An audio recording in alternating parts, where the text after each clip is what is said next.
Assalamualaikum warahmatullahi wabarakatuh. Perkenalkan, nama saya Nadia Sabira dari kelas 10 Teknik Mekatronika 4. Di sini saya akan menjelaskan tentang proses bisnis manufaktur dan rekayasa elektronika. Industri manufaktur elektronika merupakan salah satu sektor penting dalam mendukung perkembangan teknologi global. Hampir seluruh aspek kehidupan manusia saat ini bergantung pada produk elektronika, mulai dari perangkat komunikasi, peralatan rumah tangga, hingga sistem otomasi industri. Oleh karena itu, pemahaman mengenai proses bisnis manufaktur dan rekayasa elektronika menjadi sangat penting untuk mengetahui bagaimana suatu produk dapat dirancang, diproduksi, diuji, hingga sampai ke tangan konsumen. Definisi proses bisnis manufaktur dan rekayasa elektronika. Bisnis manufaktur adalah kegiatan usaha yang berfokus pada produksi barang dengan cara mengolah bahan mentah atau komponen menjadi produk jadi yang memiliki nilai tambah dan siap dipasarkan. Sementara rekayasa elektronika merupakan kegiatan perancangan, pengembangan, dan inovasi sistem elektronika agar dapat menghasilkan produk sesuai kebutuhan pasar. Berikut adalah beberapa contoh barang manufaktur berdasarkan jenisnya. Yang pertama ada otomotif, elektronik, tekstil dan garmen, ada furnitur, makanan dan minuman, kimia, peralatan rumah tangga, kerajinan, dan alat berat. Tahapan bidang proses bisnis manufaktur dan rekayasa elektronika. Berikut ada 5 bidang proses bisnis manufaktur dan rekayasa elektronika. Yang pertama, ada perancangan produk.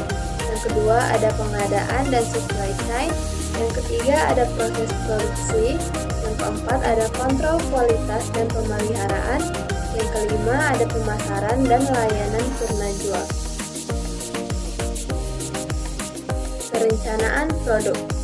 Perencanaan produk adalah tahap awal dalam proses bisnis manufaktur dan rekayasa elektronik yang berfokus pada perancangan dan penentuan produk sebelum diproduksi.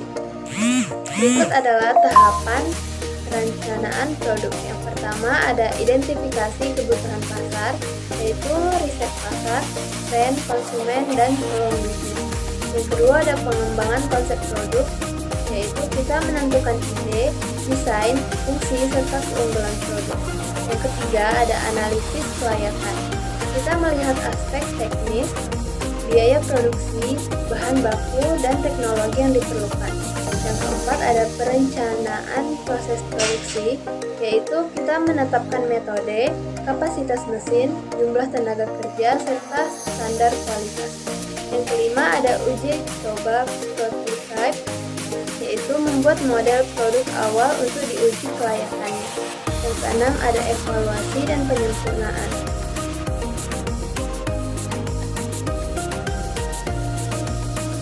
Yang kedua, pengadaan dan supply chain. Pengadaan dan supply chain merupakan tahap penting dalam proses bisnis manufaktur dan rekayasa elektronika. Pada tahap ini, perusahaan memastikan ketersediaan bahan baku dan komponen elektronik melalui pemilihan pemasok yang tepat, sekaligus mengelola aliran barang, informasi, serta distribusi produk jadi hingga ke tangan konsumen. Supply chain tidak hanya mencakup logistik, tetapi juga hubungan antar pihak mulai dari pemasok, produsen, hingga distributor. Ruang lingkup utamanya pengadaan, yaitu memilih pemasok, menegosiasikan harga, kualitas, dan waktu pengiriman bahan atau komponen. Supply chain management, yaitu mengatur aliran barang, informasi, dan keuangan serta secara terpadu dari hulu ke hilir. Komponen utama supply chain yaitu yang pertama ada supplier, yaitu penyedia bahan baku atau komponen elektronik. Yang kedua ada manufaktur, yaitu proses produksi atau perakitan. Dan yang ketiga distribusi, yaitu penyaluran produk dari konsumen atau retailer. Perbedaan supply chain dengan logistik dan tujuannya. Perbedaan Perbedaannya dengan logistik yaitu supply chain mencakup koordinasi keseluruhan alur produksi distribusi, sedangkan logistik fokus pada pengiriman dan penyimpanan barang. Tujuannya yaitu menekan biaya, menjaga kualitas bahan, serta memastikan produk sampai tepat waktu. Yang ketiga ada proses produksi atau manufacturing process. Proses produksi merupakan tahap utama dalam bisnis manufaktur dan rekayasa elektronika, yaitu kegiatan mengubah bahan baku dan komponen menjadi produk jadi. Pada tahap ini dilakukan perakitan komponen, pengujian untuk memastikan kinerja dan keamanan, serta pengawasan kualitas agar produk memenuhi standar. Setelah itu, produk dikemas dengan baik agar siap dipasarkan dan distribusikan kepada konsumen. Yang keempat ada kontrol kualitas dan pemeriksaan. Kontrol kualitas dan pemeriksaan yaitu memastikan produk sesuai standar mutu serta menjaga mesin produksi tetap optimal. Quality control atau QC yaitu memeriksa bahan, proses, dan produk akhir agar bebas cacat. Maintenance yaitu perawatan peralatan produksi elektronik agar tidak rusak dan menghentikan jalannya produksi. Ada dua jenis maintenance yaitu preventive maintenance dan predictive maintenance. Perbedaannya yaitu preventive maintenance adalah dilakukan secara rutin dan terjadwal meskipun tidak ada kerusakan. Tujuannya untuk mencegah kerusakan dan memperpanjang umur mesin. Contohnya yaitu mengganti oli mesin produksi setiap 3 bulan. Kalau predictive maintenance yaitu berdasarkan data dan kondisi mesin. Biasanya sensor, pilot analisis putaran atau suhu. Tujuannya yaitu memprediksi kapan mesin akan rusak sehingga perawatan dilakukan tepat waktu. Contohnya yaitu sistem sensor mendeteksi motor listrik mulai aus. Perawatan dilakukan sebelum rusak. Yang kelima ada pemasaran dan layanan purna jual. Pemasaran yaitu strategi promosi, branding, dan distribusi ke pasar.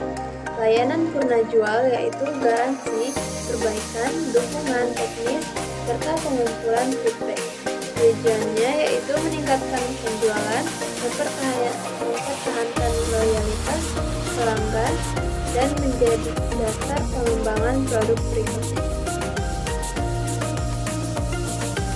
Kesimpulan dari bidang proses bisnis manufaktur dan rekayasa elektronika yaitu kelima bidang tersebut saling terhubung mulai dari perencanaan produk, pengadaan bahan, proses produksi, kontrol kualitas, hingga pemasaran dan layanan purna jual.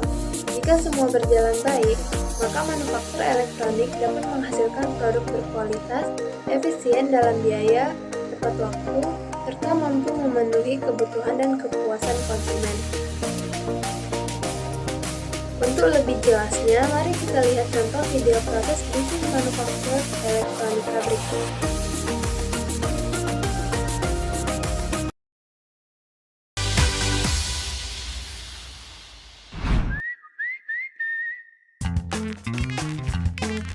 Oh iya, teman-teman tahu nggak kenapa makanan beku yang satu ini disebut dengan nama es krim? Ini dikarenakan bahan baku yang dipakai menggunakan produk susu berupa krim yang mengandung lemak hewani. Kaya akan kalsium untuk kesehatan tulang loh. Makanya salah banget mitos yang bilang es krim nggak ada gizinya. Dalam tangki pengadukan ini, semua bahan dasar dicampur menjadi adonan es krim. Oh iya, setiap rasa dalam es krim nantinya juga dicampurkan dalam adonan es krim ini. Pabrik es krim yang telah dirintis sejak tahun 1972 ini punya dua jenis kemasan es krim. Pertama, ada yang berbentuk cup atau wadah untuk menampung es krimnya. Kemasan es krim dengan wadah seperti ini dijamin anti repot-repot klep deh. Gak usah takut belepotan lagi. Biar membeku sempurna, setelah dikemas, es krim cupnya dimasukkan lagi ke dalam lemari pendingin. Lalu ada es krim yang menggunakan stik. Cara mengemasnya pun berbeda. Adonan es krim diisi ke dalam cetakan yang sangat dingin sampai membeku. Kemudian stik tinggal dimasukkan ke dalam cetakan es krimnya. Dan tada! Es krim stiknya sudah jadi deh. Gampang kan? Pabrik ini juga bikin es krim karakter loh. Dengan mesin cetak yang canggih ini, adonan es krim berbagai rasa dan warna disatukan sampai berbentuk karakter yang diinginkan. Es krim kemudian berbaris rapi deh. Es krimnya lagi dicelupin ke apaan tuh? Oh, ini kan lelehan coklat putih. Coklat putih ini menjadi lapisan luar untuk si es krimnya. Oh iya, karena coklat punya kandungan lemak yang tinggi. Saat bersentuhan dengan es krim yang dingin, lapisan coklat putihnya langsung mengeras tuh. Lapisan luar ini juga menjaga bentuk es krim biar tetap sempurna loh. Keseluruhan proses dari pencampuran dan pengemasan es krim di pabrik ini tidak bersentuhan langsung dengan manusia. Jadi dijamin es krimnya higienis.